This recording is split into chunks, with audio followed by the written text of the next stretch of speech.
It doesn't take motivation, it takes dedication. You can't be motivated to put yourself through hell all the time. You have to be disciplined. 100%. Dedicated. 100%. Different. But yeah, I'm one of the richest men on the planet because of all the things I have that money cannot buy. Money's nothing, right? Money's easy. Like once you're past 10 mil, let's say, there ain't nothing to buy. It's like what are you really gonna buy? It's like in GTA when you like do like you have like the money and you did all missions, like you're done. You know what I mean? Yeah, like once you have 10 mil's too low because I have 10 mil of cars, but let's say, and then a nice house, blah blah blah. Let's say 20, 30 mil, whatever. There ain't nothing to buy. I mean, how many diamond watches do you need? 3, exactly. 4, 5. Yeah. It's you know.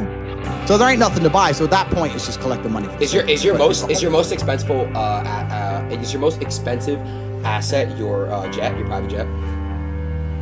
No. I have some land and some houses that cost me. Oh, okay. But the point is that once you get money, that's fine. But then I believe money is an amplifier. I don't believe money changes. I think it amplifies. So if you're a dork and you get incredibly wealthy, you become a mega dork. Whereas if you're a G and you get incredibly wealthy, you become a mega G. So I'll give you an example. It amplifies your status. It doesn't change who you are, it amplifies who you are. If you see a Lamborghini pull up and a little nerd gets out, you think, oh, fucking super tech nerd, probably invented Stripe or something. He's a nerd. Whereas if you see a Lambo pull up and a big fucking strong, bald, whatever crazy dude gets out, you think, okay, he's a drug dealer. He's a mafia boss. The Lambo doesn't change what you think, it amplifies who the person is. Money is an amplifier, it doesn't change. So I'm very fortunate, I'm very happy that I was poor for a long time because I never would have been able to learn the lessons I've learned if I was rich. I would have never been able to take those risks. I would have never been able to be in those situations. I've been stabbed just like you. I'll show you my scar. So I would never have been able to been put through hell if I had money. So I'm very glad I was poor for a very long time. The reason I'm the richest person on the planet is not because of the amount of money I have, it's because of all the shit that happened to me when I was poor. That's when I became top G. It's only when I became rich that people started to pay attention. So you are more wealthy than Elon Musk and Jeff Bezos. I wouldn't swap lives with them. Fucking fuck me. Like, I respect Elon. I want him to buy Twitter. Don't know why he stopped. Should have carried on. Anyway, I love them. They're great guys, whatever. I don't know them. Who cares? Point is, I wouldn't want to be them. Like, everyone wants to be me. I'm top G for a reason. I've got it all. I've got every single gift that God can give, plus all the gifts you can make yourself. And I state that without arrogance. I don't mean to be arrogant, but I am a realist. And as a realist, it would be absolutely unprofessional for me to sit here and pretend I'm not an exceptional human being. Because I am. And a lot of those things I did myself. And some of them were God-given. But the ones that weren't God-given was because I put myself through hell. I put myself through hell because I decided to throw comfort away. For 10 years of my life, I was never comfortable. Never for a second. Isn't that, they say like the best, like when you're uncomfortable, it's like the best shit because I don't know how to put a word, but you're Men are not supposed to be. Yeah, that's what I was going to say. Yeah. You're sitting here on Twitch. I'm comfortable. I'm not going to lie to you.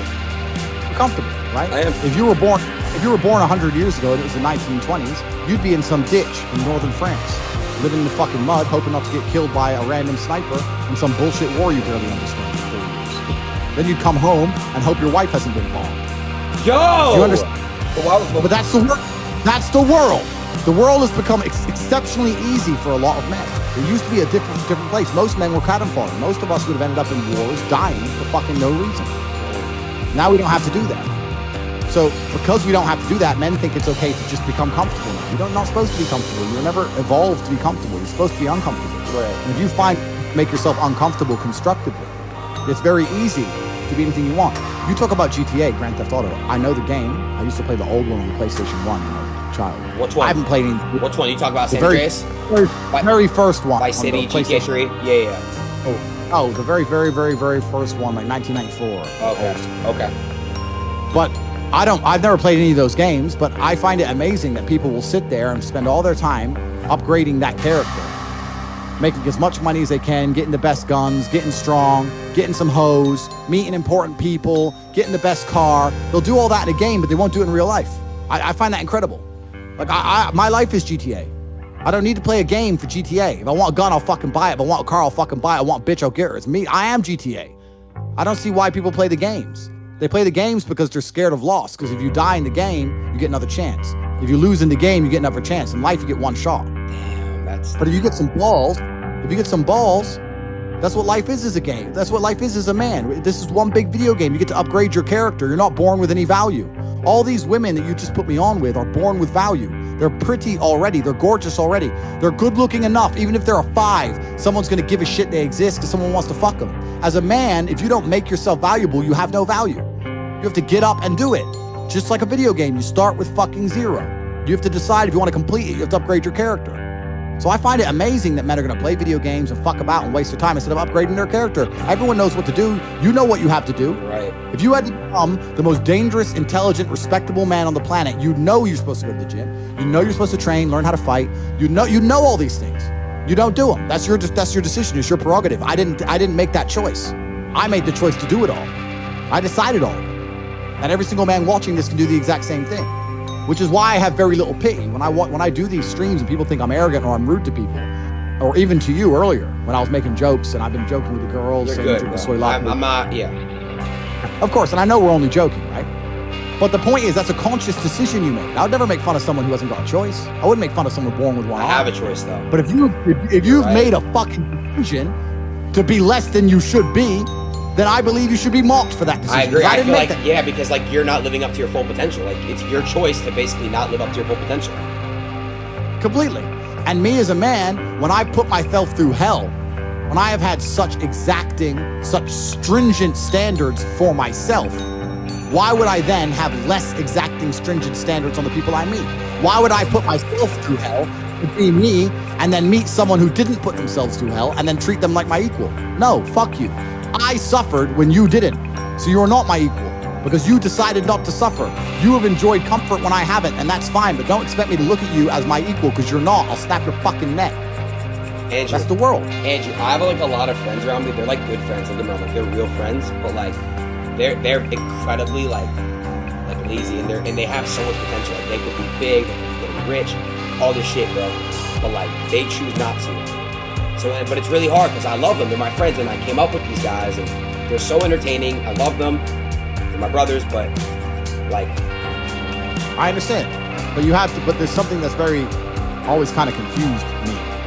When I tell people that you are the sum of the 5 people you spend the most time with, everyone agrees. They go, "Yeah, that's probably true." The 5 people you spend the most time with, that's what you're gonna end up like. They say, "Yeah, that's true," and then they continue to hang around with people who they don't want to be. Why?